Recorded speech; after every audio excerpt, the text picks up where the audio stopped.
Hello gorgeous ones, Dr. Lucy Burns here from Real Life Medicine, and tonight I'm actually cooking a dish that I call chicken dump in the pot. I'm cooking it in the pressure cooker tonight, but you can also cook it in a slow cooker if you want to do it in the mornings. Now, one of the top tips I've got is that you can actually prepare all the ingredients for this recipe and you just have them in a bag that you can pop in the freezer. And so then all you have to do is take the bag out, literally dump it in the pot. There's no chopping, there's nothing. So I can't show you what I've put in the pot because it's here, but I have kept the packets. So for those of you who want to know the recipe, there's a couple of options. Obviously you can write it down as we're chatting, but one of the other things is that we now collate these and we send it out in an email. So every Thursday now, our newsletter comes out and it has Tuesday's cooking show. I'm pointing to the, simmering pot. And it also has Tuesday's podcast link in case you've missed it. And sometimes it'll have snippets or a special offer or something that we've got on. Hello Susan, how are you? Lovely. So tonight what I'm doing is I'm cooking soup, and I want to talk to you a bit about soup and what it means for the hormones that are in your gut. And I'm also cooking, because of course you have to have bread with soup, but I don't eat bread. So I'm cooking some Jimmy cakes to go with them. So first thing to know is that in this is some chicken. Now I just got some free range chicken from my local, this one's just from the supermarket, but you don't need to see a packet, Lilydale, and I got a kilo. So there's a kilo of chicken thighs literally dumped into the pot, no chopping, nothing. You can, as I said, if you're going to store, if you want to do a dump in the pot that you keep in the freezer, this is how you can do meal prepping and make it super simple. So into your bag or your pot goes about a kilo of chicken thighs. Then, my favourite, chopped onions. So you can chop your own onions if you want to, or you can buy them pre-chopped in the frozen thing, and I just get out a hunk of those and pop it in. No quantities, just a hunk. And then for this one, I've got frozen cauliflower. Frozen vegetables are a really good alternative if you haven't got fresh vegetables all the time. Hello, Sue. And so what we want is these vegetables, they've still got all their nutrients. I know they're frozen and we go, oh, frozen's not so good. But, oh, thanks about my scarf, lovely. But they're good, okay? And they're easy. And part of the reason frozen veggies have been given a bad rap is people don't know how to cook them. If you boil them without all the steam going away, they just turn into tasteless mush. But in a dump in the pot recipe, perfect. So I've actually put 2 packets of cauliflower, which is about a kilo, I think. And this is cheap, this stuff. Like it's about $2.50. Yeah, so there you go. A kilo of cauliflower chopped up diced stuff. And then I've got a block of Philly. Now again, I probably don't need to show you the box. You know what Philadelphia looks like. Just a block of cream cheese. Again, unwrapped, dump in the pot or dump in your bag. So that's your protein. So you've got your protein is your chicken. We've got some protein from this cheese, and as you know, I love looking at the protein content of stuff. This has nearly 7 grams of protein, and I put in 250 grams. So, this whole thing has nearly 20 grams of protein. So 20 grams of protein from the cream cheese, plus we know that meat has 21 grams of protein per 100 grams, give or take. And so that kilo of chicken is going to have 210 grams of protein, give or take, plus 20 grams. So this meal so far has, 230 grams of protein. In the pot, I've also popped in some garlic and ranch dill. Now this chicken soup, it tastes a bit like, cream of chicken soup out of a packet that we kind of all used to eat. Tastes like that. Really, it's really nice. I put this in, again, how much? A fair bit, a bit of a hunk. Remember, it's got no anti-caking agents or preservatives, so you often do have to give it a bit of a bang to get your shaker out. So that's the garlic and dill, which is called ranch, and I've just popped a hunk of that in there. I've put a bit of salt, because I like, there's no salt in that herb thing, so I've just put I'm using up this packet of Himalayan. Remember, I've also got my packet of Murray River the pink sea salt, but I'm just using a bit of that. I put a little bit of water down the bottom, I don't know, maybe a cup, just flung that in. And then I put in the pressure cooker. Now again, you could put it in the slow cooker this morning and just come home and it's done. Or you can put all this into your Ziploc bag, put the bag in and then stick it in the freezer. So this is Lucy's dump in a pot. Now this is still simmering away. I was hoping to have it kind of completely done for you, but I was a bit late getting started. Who thought? But to accompany our meal, we're going to make some chaffles, or as we like to call them in our group, Jimmy cakes, named after Jimmy, who is one of our members and in fact has his own wonderful group and is the chaffle king, has experimented with various recipes, and this is a little variation on his. In fact, this is probably not strictly Jimmy cakes because I'm not putting bicarb or gelatin, purely because I forgot to get them out. You don't need them. You can do it with just eggs and cheese. So what happens with these is you mix up your eggs, your cheese, and whatever herby things you might want to put in them. And when you put them in a pancake maker or a waffle maker, the steam that's in them permeates through and makes little bubbles and gives you that texture that they're a bit puffy rather than just sort of stuck. So again, I have already put some eggs in here because as I was getting the eggs out of the fridge, I accidentally dropped the box and a couple smashed, so they're in the bowl already. I'm really lucky. We live on the Mornington Peninsula and there is a beautiful free-range egg farm right near us. And as we drive past, these chickens are out walking in the field or the paddock and guarding them, because there's lots of foxes down here, guarding the chickens are emus. And I just think, seriously, how strange is that? Chickens in a field guarded by emus. So there we go. Next time I go past, I'll take a photo because I think it's nice to sort of celebrate a tiny bit, something that's a bit Australiana. So anyway, look, the recipe goes something along the lines. There's no, again, you know me, you don't have to be meticulous with your doses. So the recipe goes something along the lines of half a cup of cheese to an egg, or 1 cup of cheese to an egg, depending on how cheesy you like it. And I haven't got out my measuring cup, so I'm just reaching down here to get a coffee cup. So this cup will be about, I reckon, 250 mils. I've got 5 eggs in there. Oh, this is my tip. Before you add your spices, whip your eggs. No, add your spices, then whip your eggs before you add your cheese. So again, what am I doing here? This one's an all-purpose. Just mingle, I don't know if you can see it. It's a bit funny. It's the blue one. This one's you can get this one at the supermarket. It's just all-purpose and it's got a bit of onion, cumin, a bit of paprika, just something a bit more zingy. Just gonna go and shove a bit of this in, and you can see, like literally, I have to bang the thing because it doesn't have any thing in there that's going to kind of keep it anti-caked. Now, I'm just giving these a little bit of a thing. So, remember we are often talking about prioritising protein, which I love. I love this idea that we focus on the protein. So, it's really important and it's really interesting. I mean, I live with the vegetarians, remember those two? And I reckon one has good protein, one doesn't. The last week I made a vegetarian satay really in their honour. I made it with tempeh. I'm going to tell you, the girls gave the tempeh the thumbs down. They gave the satay with the vegetables, the egg, and the peanut butter and the satay mix. They gave that the thumbs out, but they picked out all the tempeh.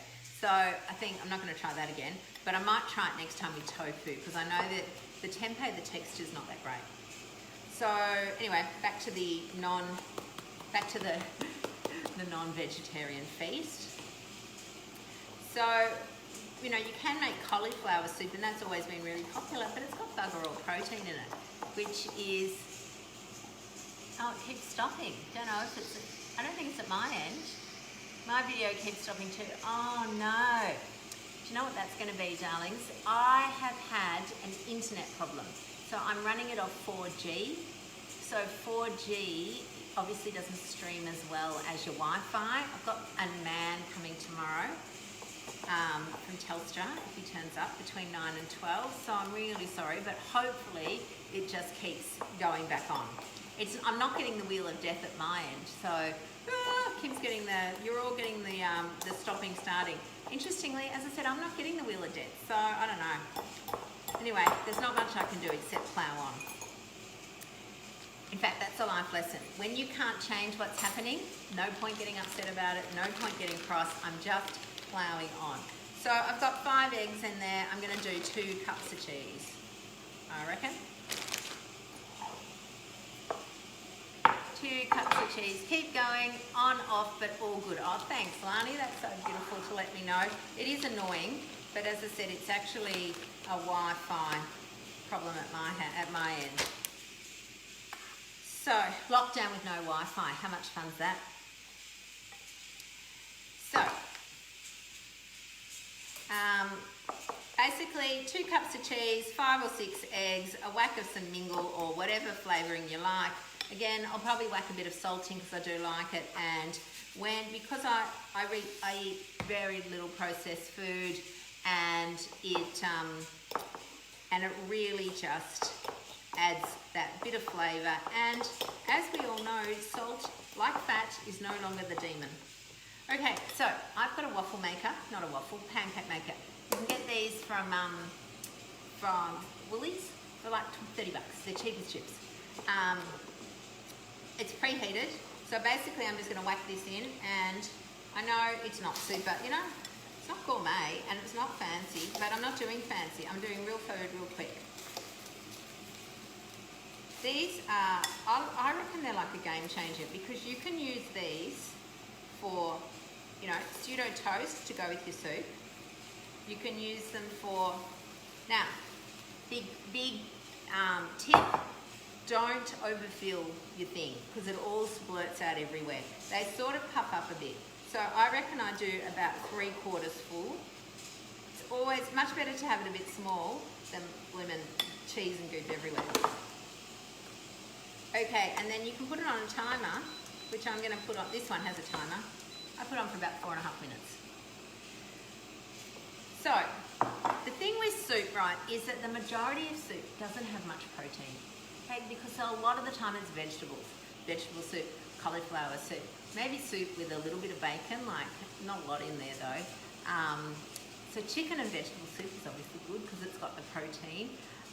But a lot of them are really vegetable based, which is okay, except that we're filling up without protein. And protein is our, you know, our energy, well, it's not our energy source, it's just the source of all of our muscles, enzymes, hormones. A lot of all of that requires protein. So, no, it's not a pie maker, darling, it's a pancake maker. I have a few appliances. Is it just cheese and eggs in the pancake mixer? Yes. So with this one, I've done eggs, I added some Mingle all-purpose seasoning and a little bit of salt, mix that in together, and then put the cheese in. For this one, I've done 5 eggs, and I've done 2 coffee cups, which I reckon are probably about 250 mils. So probably two big 2 coffee cupfuls. If you do 6 eggs, doesn't matter. There's no magic, you know, it's not perfect. Jimmy, when he does his, adds bicarb and gelatin. I just forgot to get them out. It's starting to squeal. There's steam coming all over the place from the pressure cooker and from the pancake maker. So what we want to do is soup. Now, it's really interesting. For a lot of you know that I'm pretty anti drinking your food, and I talk a lot about how smoothies are not great and juice in particular not good. And a lot of that is because there's little hormones in our stomach called incretins, and they work on particle size of food.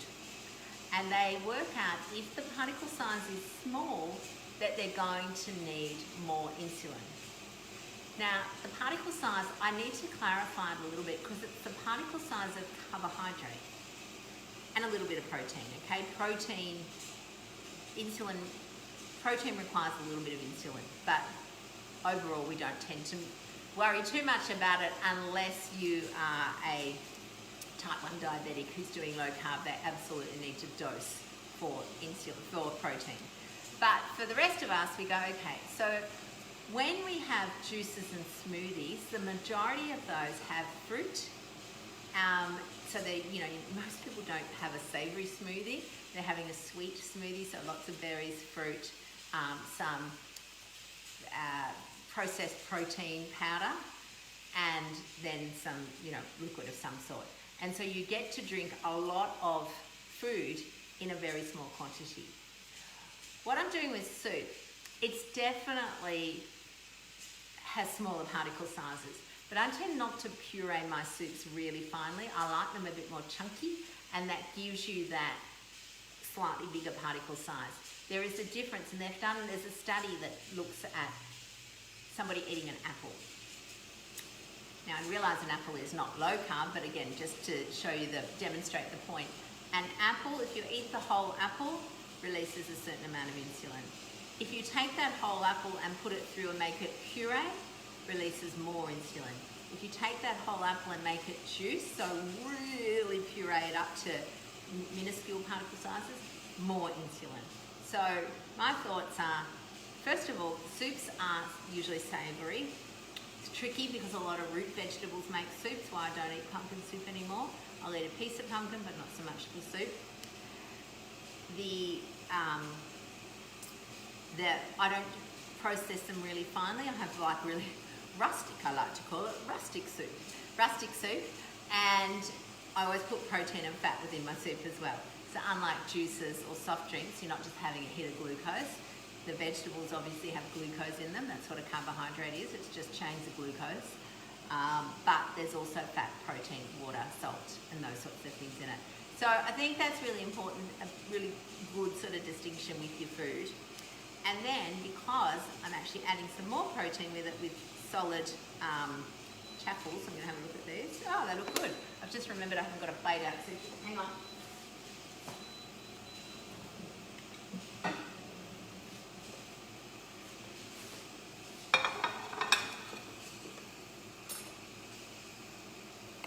So even though this is, oh God, I knew I shouldn't have. Even though I thought I hadn't filled them up enough, I still overfilled it. Because can you see this? It sort of started to spill out. So I'm going to pop a few more in. 4.5 minutes. You can make a big batch if you want, and you can freeze them, or they last a few days. They're really good. If you ever have a craving, Australian people only, for Vegemite on toast, these do the trick. Overfilling them, as I said, also stops the puffing up business. So just put a little bit in there. Now, the other thing I want to briefly talk about while my thingamybob's whacking on, fat shaming. So fat shaming is when you make somebody feel bad because of their size. That's really the summary of it. There's nothing else more to it.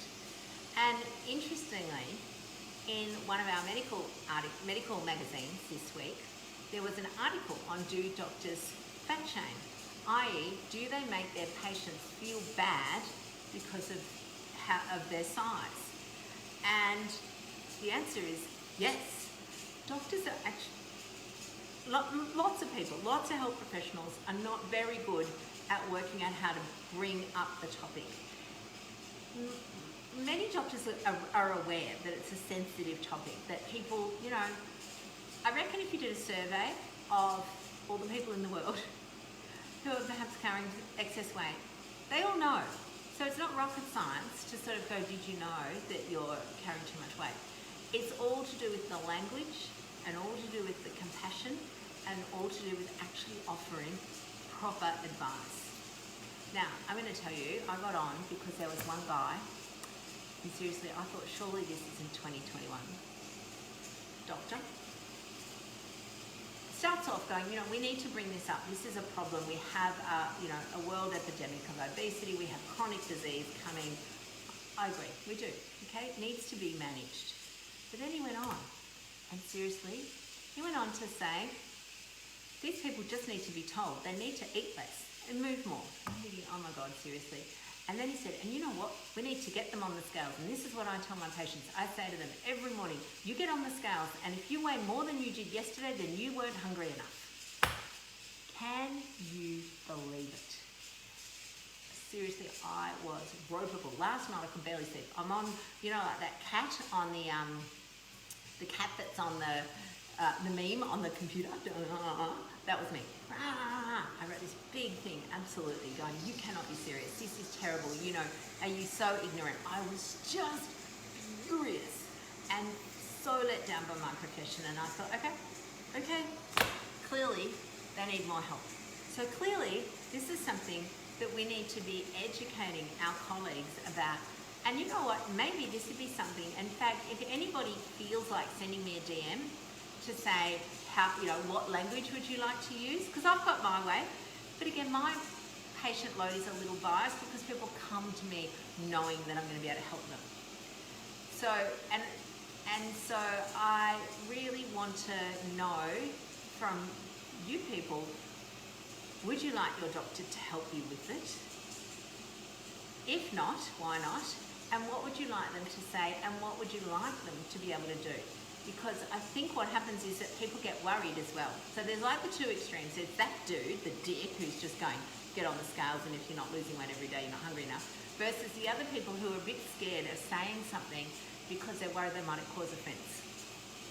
So I think it's up to us, so you as a community, to tell us as the medical profession, what would you like us to do and how would you like us to respond? Now, you can't hear probably because the steam and all those sort of things now duck, but I can hear the cat on the back of the door going, So I really feel really strongly about this, and I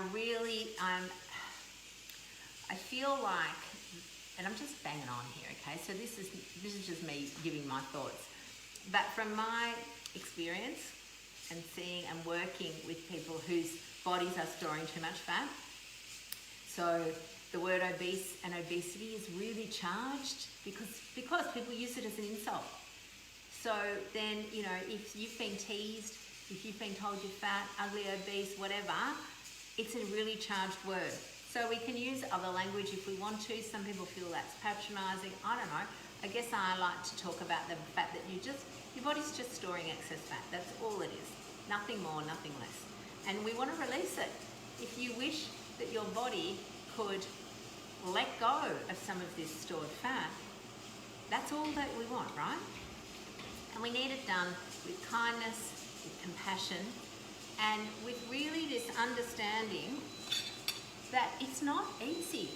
Because if it was easy, you would have done that. I thought, oh my God, mate, do you think that somebody whose body is storing too much fat, do you think they don't own scales? They are a slave to the scales. We're telling people to throw your scales away, that they're your frenemy, that they're not helpful. And honestly, they're not. I'm just flinging off the last one. One of the things that I think is really, really important is to focus on the process required. Let me drop my pop. Focus on the process required to lose weight. So, and I was using this other, I love analogies. I was using this analogy the other day. Let's say you need to buy a house. You want to buy a house, right? So, in order to buy a house, you need a house deposit. Okay, so that's a given. We all know, all right, to get a house, I need a house deposit. So, you can hang up your sign and go, I'll help you get a house deposit. Okay, that's it. I'll help you lose weight. Now, the process of learning how to get a house deposit is really important, because what are you going to do? You're going to learn how to save, you're going to learn where you can cut out, you're going to learn to maybe let go of things that aren't really that necessary, really similar sorts of processes. Or you could go around and just rob old ladies, go and steal their handbags. Same result, you'll get your house deposit, completely different process. So for us, for Dr. Mary and I, we are really, really solidly focused on the process, because when that gets all your energy, you end up with your house deposit, don't you? If you save, if you cut your spending, if you work out ways how to get more money, if you work out ways how to stop sort of losing money, if you, all of those things, that's how you get your house deposit. But if you just go around robbing people or hoping that you'll win tax lotto, that's not going to help, is it? So I think that's really important to focus on the process. So again, as doctors, they don't know. They don't know the process. His idea of the process is, will you eat less, move more? So old, so ignorant, and so outdated. Now, I'm going to do, so the pressure cooker's finished, and I really want to show you the soup, the chunky soup. So I'm just going to do one of these pressure release things. So for those of you who use pressure cookers, you can just wait. It will get itself out, or you can release the valve manually, but you've got to be careful. So I just use a fork and let it go up like this. So you can see it's all going up. Look at that. Woo! And it will release, it's loud. It will release all the pressure so that I can take the lid off safely.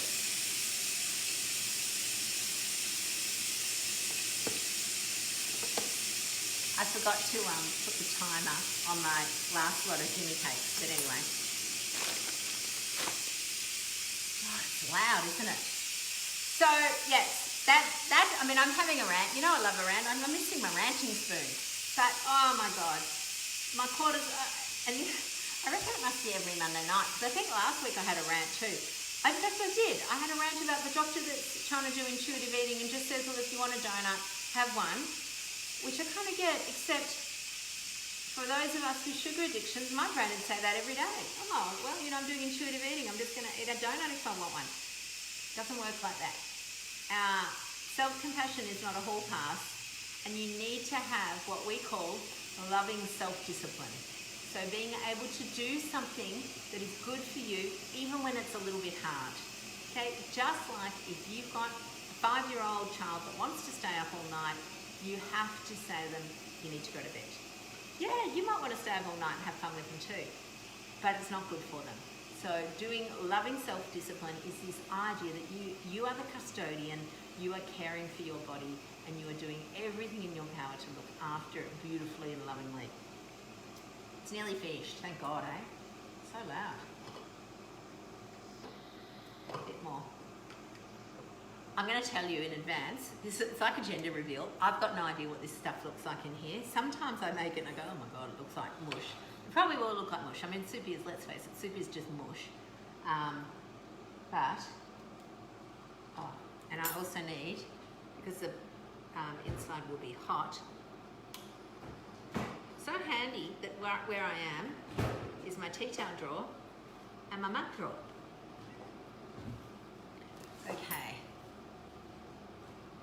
What I'll do is I'll put this down here and I'll get another one in.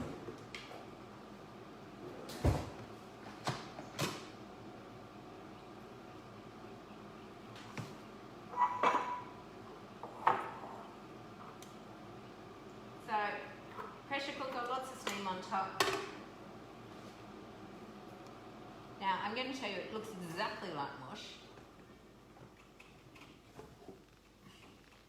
So, I'll show you if I can get rid of the steam. It looks really bad at first, really bad. You think, oh my God, what the hell is this? It's all needs to be mushed together so it's sort of emulsified. So remember there's cream cheese in it and mushed up cauliflower. Oh, this is awesome. Right, it took nothing. I gave it a bit of a stir. The meat, which I happened to put on the bottom of the pressure cooker, mainly because it was just the first thing I got out. It's all shredded, so I don't need to do anything. I was thinking, I don't want to bar mix it. Like, I don't want to do that because I want it to be a bit rustic and chunky. So literally, again, I'll show you as soon as this steam. It's a little hard again. I don't know where my famous film crew are. They keep, you know, they're not turning up at all. All right, so you can get your chunks of chicken and you literally, there's just a fork. That's all it needs. It's just some old random fork. You go through. It's got that, it's seriously, I don't even need to taste it because I've had this before, but it tastes just like the old Continental shameful brand, full of processed goop, but it tastes like that Continental cream of chicken cup of soup, except that it's made with real food, with real ingredients, with lots of beautiful protein. And yeah, you just stir it through. So that's it. So darlings, what I'm going to do is I will plate this up. Listen to me talk, eh?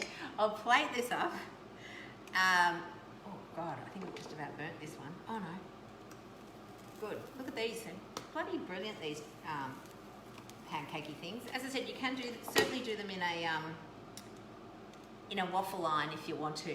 I bought a waffle line. I'm just sick of the fact that it falls apart in quarters. I don't like that. I want to have, because I will use these if they're not for, I will use these as hamburger hot buns because they're quite robust, or squish them like that and they're tacos.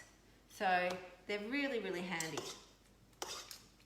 So I'm going to plate this up. As I said, I've just really shredded the chicken with a fork. Super, super easy. And that's it. Dr. Lucy's chicken dump in a pot. You can dump all the ingredients in a bag and stick them in the freezer for later. You can dump them all into a pressure cooker and cook soup in half an hour, or you can dump them all into a slow cooker in the morning and it's still done when you get home from work. Totally good one, babes. All right, that's me done. I hope that, as I said, who knows what is happening with the with my crazy internet, but I have a man coming tomorrow, or it could be a woman. I have an NBN person. They hopefully will be here sometime between 9 and 12. I'll see you soon. I'll see you tomorrow actually, because they're in the group. Are you in the group? Okay, remember how to get this. You can be on our email list. Every Thursday now we send out the cooking video with the recipe, so you can just store that. It's on our blog.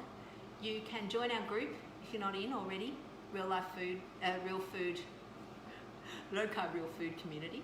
And every morning at 8 a.m, either Dr. Mary or myself are on, just giving a few little words of wisdom, something to start your day off well. And it's the last week of our birthday bundle. So our birthday bundle, which includes the Doctor's Complete Guide to Low Carb Living, including a beautiful recipe book, not made by us, but made by our wonderful friends at Have Butterwood Travel. It includes a 30-day hypnosis to really help with that subconscious, and it includes my master class on sugar addiction. So if that's up your alley, go over and have a look at it at the website. I feel like I'm doing a sales pitch now. It wasn't meant to be that, but our website is rlmedicine.com. Darlings, I'll see you all next week with another episode of Cooking, Coaching and Conversations. Bye, sweets. I have to schlep round and turn off the phone now.